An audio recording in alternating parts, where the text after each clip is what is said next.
आजिकार ए पोस्टे आमे आपण मानकु कहबू जे प्रतिदिन सकाळे आपण को केउ काम करिया उचित एवं केउ काम करिया न उचित नचेत धीरे धीरे आपण को जीवन को दायित्वता आसीबारे लागे एवं जीवन रे समस्यार सामना करिया को पड़े। आ जदि आपण एसबू काम न करंती तेबे आपण को जीवन रे केबे भी समस्यार सामना करिया को पड़िबो नाही एवं जीवन में सबु क्षेत्र में सफलता मिल। तेबे चलतु जानिबा से सबु काम गुड़िक विषय में। एक नंबर महिला को घरर लक्ष्मी मना जाए।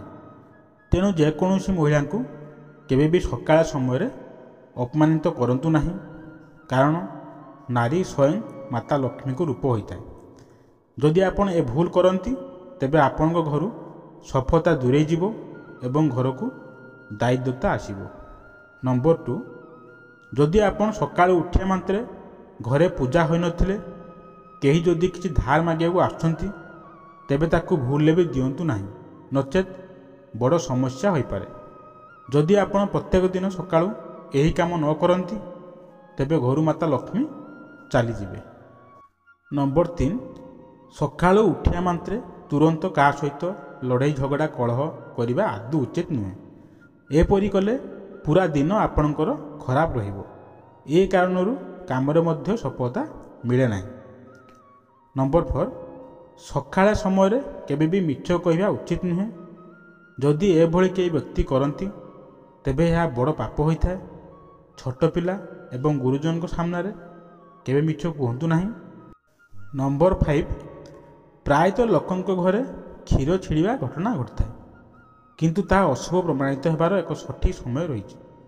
जदि प्रत्येक दिन घरे सकाळे सकाळे क्षीर छिड़ुची तेबे यह अशुभ होता है।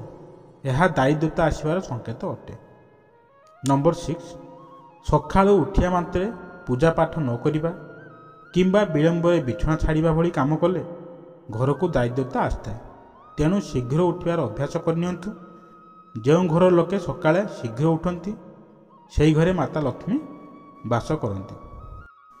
नंबर 7, सकाळ समय केही भी कौनसी प्रकार भूल किंबा खराब संबंध मध्य बनवा उचित नुह।